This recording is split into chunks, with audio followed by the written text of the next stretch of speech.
All right, well, welcome everyone to what is, I guess, the kickoff of what will be several informational town halls on our new water conservation ordinance, which actually went into effect, will go into effect June 1st for a very small area up in North Cape Coral, north of Pine Island Road, but for the rest of the city, it will go into effect in December. And when we passed this ordinance a year ago now in June, the reason we had the long extended period before it really went into effect was because of this.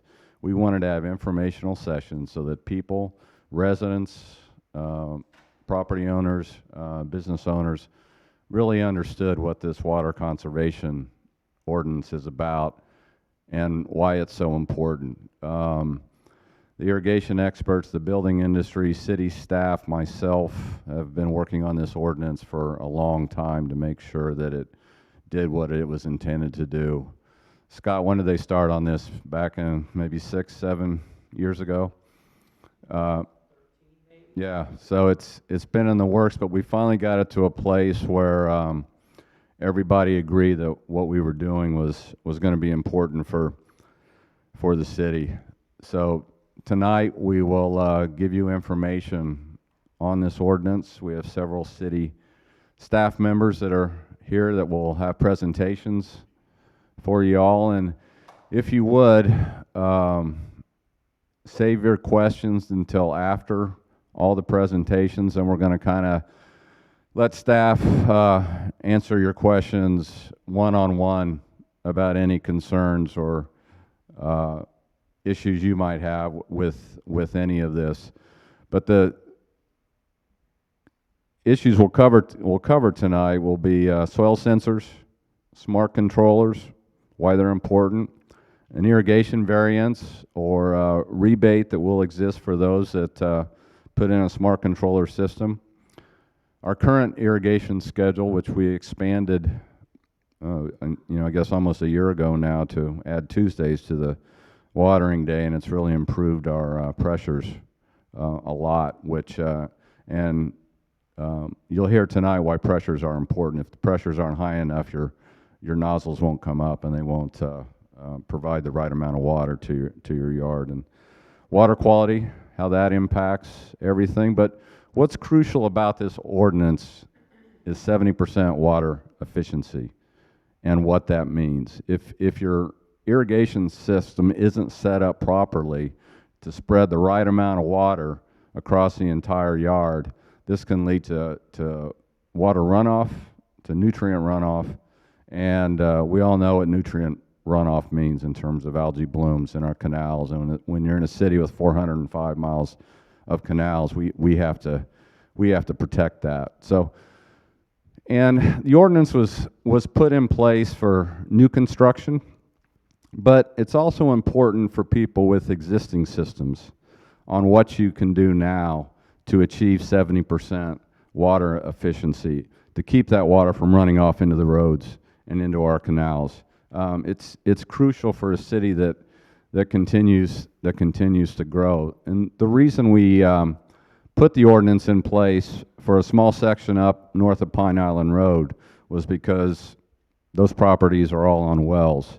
And the Mid-Hawthorne Aquifer, when we don't get a lot of rain, can suffer from the amount of water usage that's happening up there. So in order to protect our water supplies and honor what the South Florida Water Management District was wanting us to do, we put this ordinance in place for that small section, or will be in place for that small section come June 1st. And right now that area's only allowed to water 1 day a week, where the rest of the city can water 2 days. But water conservation is crucial, and that's why you see projects like the Caloosahatchee Connect, where we're taking reclaimed water from Fort Myers, millions of gallons a day over here to help replenish our canals. That's why you'll see the project up in Charlotte County that brings water here. And I don't want people to ever get the wrong idea, well, we have all this water coming in and, it should be fine, but that isn't what this is about. This is about protecting our water supply 20, 30, 40 years from now. And by applying conservation efforts now, it only protects our water supply for what the community will have as we get closer to build out. Remember, we're only 55% to build out. We still have 45% to go.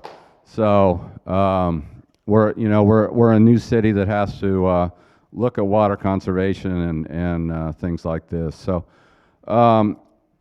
that'll be our schedule moving forward. I'm going to bring up Jeff Pearson now, our utilities director, who will be talking about a little bit more about the ordinance and why it's so important. Jeff. Thank you, council member. Let's see.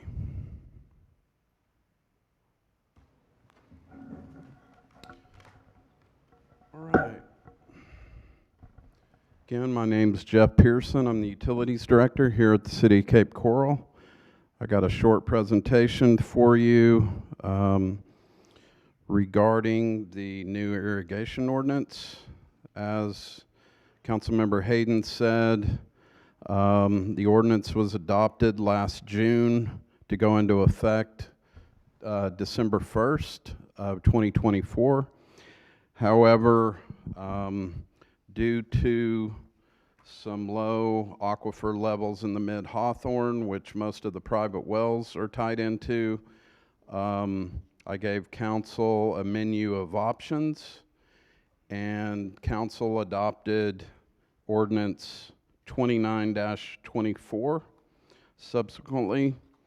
Mainly that ordinance accelerated just for the northeast part of Cape Coral, and I'll talk about that here in just a minute. First of all, I'd like to say that according to the EPA, as much as 50% of the water used for irrigation is wasted due to evaporation, wind, or runoff caused by inefficient irrigation methods and systems. Also, according to the Alliance for Water Efficiency Outdoor Water Savings Research Program, per capita indoor water use continues to decline across the United States. However, outdoor irrigation remains the largest end use of water, and this will be the focus of urban water efficiency programs in the coming years. It's really an area that has not gained a lot of traction. However, as I said, you're going to start seeing it gain a lot of traction in the future. There was a study published by the Irrigation and Green Industry that stated that the use of smart controllers cut water use by at least 30% and possibly as high as 70%. This graph shows a comparison of irrigation water use for a home using a soil moisture sensor versus a home without a soil moisture sensor. Water Science Associates, which is a local geologic permitting, they permit water use permits and wells and things like that for industrial use, like public water supply. They found when they did a comparison, there was a 31% reduction by using a soil sensor. Also, they compared water use for a home using a smart controller versus a home using a standard clock timer, and they found a 29% reduction. The South Florida Water Management District, for those of you who may not be aware, issued a water shortage order for the Mid-Hawthorne Aquifer for the area north of Pine Island Road and up to the Gator Slough area. That's that long canal that runs diagonally from the north to the south, and also the boundaries on the east and west is Nelson Road and Northeast 24th. The Mid-Hawthorne Aquifer, they look at that through a USGS well called L4820, It's in the Mid-Hawthorne Aquifer Confining Unit. Now I want to make it clear this is a different aquifer. The aquifer system under Cape Coral is a series, it's almost like a layer cake with confined clay and soil layers where the aquifers, it's not like one huge cavern with one aquifer. There's actually multiple layers. The city's aquifer is not related to this aquifer that you see here on this graph. The city's aquifer is a deep, brackish aquifer, approximately 500 to 800 feet below land surface, and the water we pull out of that aquifer is very salty. If you pulled it out, you couldn't use it on your yard. You couldn't even use it with your pets. We have to take that water and pump it to our 2 reverse osmosis water treatment plants. Those plants remove the salts and the minerals, and we send that back out. It's actually called an alternative water supply because it's not a usable water supply. This particular graph shows the green line there is called the MDL, Minimum Developable Limit, and due to the unusual rainy season that we had last year, it was actually a dry rainy season, the aquifer didn't recover. And in the past, it would go back up, and I'll show you another graph next. The bottom line is the MFL, which is the minimum flow level, which we don't want to get to that level. So that's one of the reasons why council made the decision to accelerate this ordinance, was so we don't get to that red line. This graph shows the past 20 years, and you can see back in around 2007, we had a bad drought, and you can see how it dropped down that graph there on the left side of the chart, but then we recovered. And then it comes back up during the rainy season, it goes back down during the dry season. Because of the fact that we dropped a little below the green line the past couple of years, that got the attention of the Water Management District, and they decided to do the 1 day a week watering until the aquifer can recover again.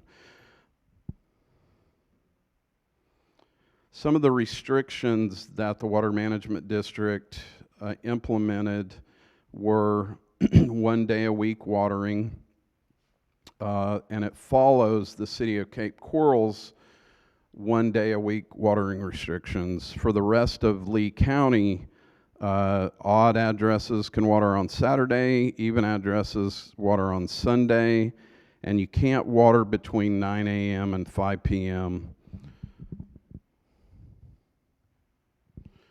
The city's current year-round watering schedule is here. The star represents the 8 p.m. to 11:59 time slot, and then the day is there at the top. The numbers would be the last number of your home address. The half moon symbol is your watering time is midnight to 4 a.m., and then the sun symbol is 4 a.m. to 8 a.m. Now I'm going to talk a little bit about soil sensors. We're going to be looking for WaterSense labeled irrigation controllers that reduce water waste while also keeping landscapes healthy. Soil moisture-based irrigation controllers, also known as soil moisture sensors, are one option to help homeowners and businesses achieve water-efficient irrigation scheduling. These are not required, but I'm going to talk about soil moisture sensors and the smart controllers because there's a provision in the ordinance that would allow you to get a variance on the schedule that I just showed you. And also, you could qualify for a $500 rebate as well, which I'll discuss. But essentially, what these soil moisture sensors basically do is detect the soil moisture, which you can't really see. It's just a guessing game by looking at your yard, but these sensors take that guessing out of the equation and provide the exact amount of water. Basically, if you have this system, it will only turn on when the soil requires it. So that way, so our year-round watering schedule couldn't predict that. So that's why if homeowners with existing systems want to retrofit, you know, the incentive is that you would not have to worry about potentially getting another citation for watering outside your schedule. And also, of course, you would potentially qualify for a $500 rebate as well. The WaterSense labeled soil moisture-based controllers are independently certified to meet criteria related to key performance attributes. That criteria is function, precision, response to change in soil moisture, function following freeze conditions. Of course, we don't have a lot of freezes here, but I have seen it once since I've been in Florida over the past 18 years. So it can happen. Also, supplemental capability requirements, which ensures the presence of additional features such as ability to accommodate watering restrictions to ensure greater long-term water savings. Now we're going to talk about weather-based smart controllers. Basically what these controllers do is they're tied into your Wi-Fi at your house, and they will not turn on if the weather is showing that it's raining. By state law, you have to have one of those rain sensors, which those usually stop working in a few years after you install them, unless you have somebody go out and change them every few years. They just stop working. But these smart controllers continue to operate, and they follow what's happening with the weather, and they will not turn the system on as the way they're supposed to work. And again, to qualify for the city's variance, if you're considering a new system or you have an existing irrigation system, you can, if with one of these combined with the soil sensor and meeting the 70% efficiency threshold, which will be required of all new systems, you could qualify for the $500 rebate. Does And the homeowner have any kind of control over that? Oh, can go and run water even when you... I'm sorry, sir, we'll take questions as soon as we finish. Thank you. Also, I'd like to mention that if every home in the United States with an automatic sprinkler system installed and properly operated a WaterSense labeled controller, we could save up to $4.5 billion in water costs and 390 billion gallons of water across the country, eventually from not overwatering our lawns and landscapes. That's essentially equal to the water needs of 5 million average American homes. So it's a lot of water that can be saved. But I want to make it clear that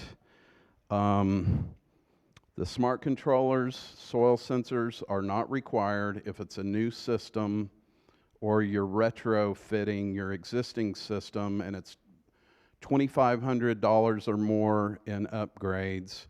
You don't have to do anything if you're not upgrading your existing irrigation system. So all the systems out there are not required to do this. I want to make that clear. But if you are interested in potentially obtaining a variance from the watering restrictions and getting qualifying for the $500 rebate, that would be at your option. So now I would like to introduce Craig Hankins with our Environmental Resources Division, who's going to give a presentation on fertilizer and conservation. This one?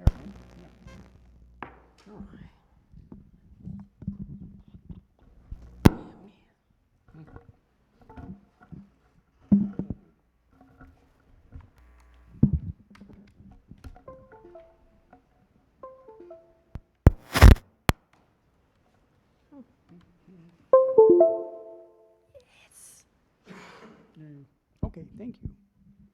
Technical support. So I'm going to talk briefly about water quality and conservation, as Jeff had said. Specifically, effects of water usage on water quality, effects of landscaping choice, and how to address water usage to improve water quality. So Jeff gave you some information about landscaping typically uses about 50% of water nationally. This is just some more, running a typical sprinkler, for a particular cycle per day, it uses roughly 1,000 gallons of water, and the equivalencies. It's a fairly large amount of water that we don't usually see. And there are problems. As the city develops, we become more hardened, so less permeable or soft soil, if you will. So there's less, water moves less south, and it tends to run off. So we get, as this shows, rather than 10% runoff in a forested area, it's 30%. We get 3 times the amount of runoff. So and anything that's on the yards, or on your driveways, streets, whatever, that all ends up in our canals. We don't have treated systems. Once it goes into a catch basin, that little grate beside the side of the road or something, it doesn't get treated, it just goes to a nearest canal, taking whatever's in it. The picture up there is a irrigation system. You can't really see, there's several irrigation heads right at next to the seawall. So it was spraying water into the canal, the reclaimed water, which has nutrients in it, as well as the ground is fairly soaked, so the weep holes in the seawall are all, water's pouring out of them as well. So that's all, the water is mixed from, typically it's about a 50% canal water mixed with treated wastewater, so it has a fair amount of nitrogen and phosphorus in it. Again, that goes right into the canals. And it in some cases, it provides adequate amounts of phosphorus for our typical landscapes. It provides about 1/8 of a amount of a nitrogen. So, and we're never very far from water. So we figured about 8 lots anywhere in the city. You'll be about 8 lots from a canal. So everybody has an impact on the canals, whether they live on waterfront or not. The landscaping choice has a impact on water usage. So the picture on the left is 1,000 square feet of grass. It uses about 3 times the amount of water as the one on the right, which is more shrubs, trees, pervious driveway.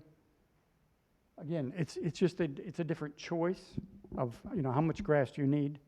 The one on the left also has more maintenance, so it's going to have mowing, spraying for pesticides, herbicides, fertilizer, whereas the one on the right probably doesn't have as much of that due to its design.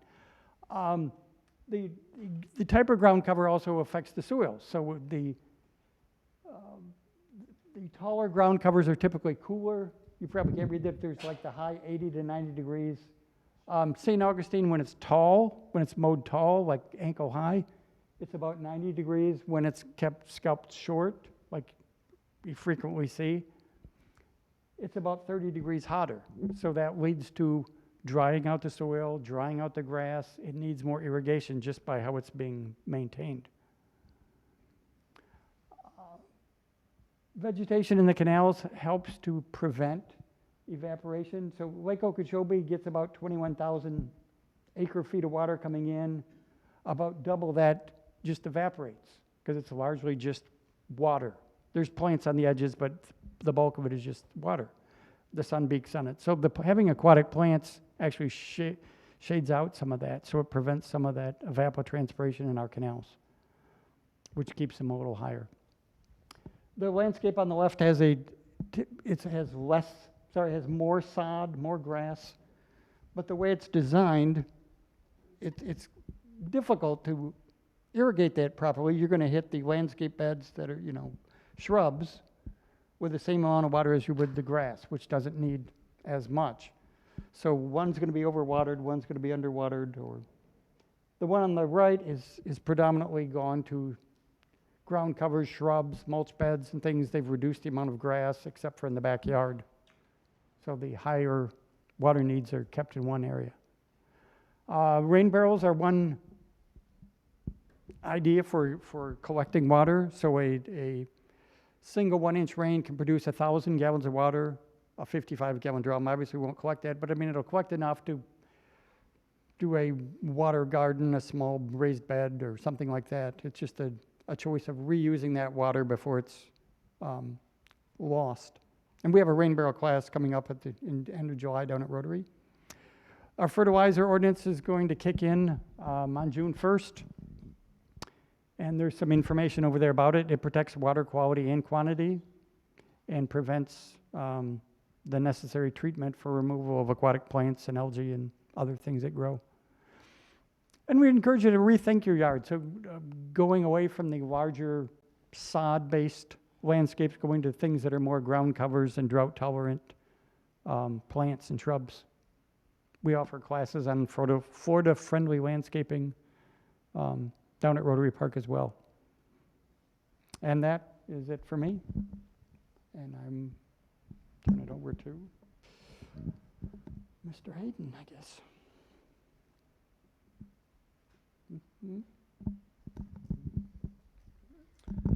Thanks. So this is going to conclude the broadcast portion of the meeting, but I'm going to bring Jeff Pearson up here, and our environmental team's already up here. So we're going to keep the meeting going, and I'm going to act as moderator. So any questions you might have, please raise your hands, and we'll go right here.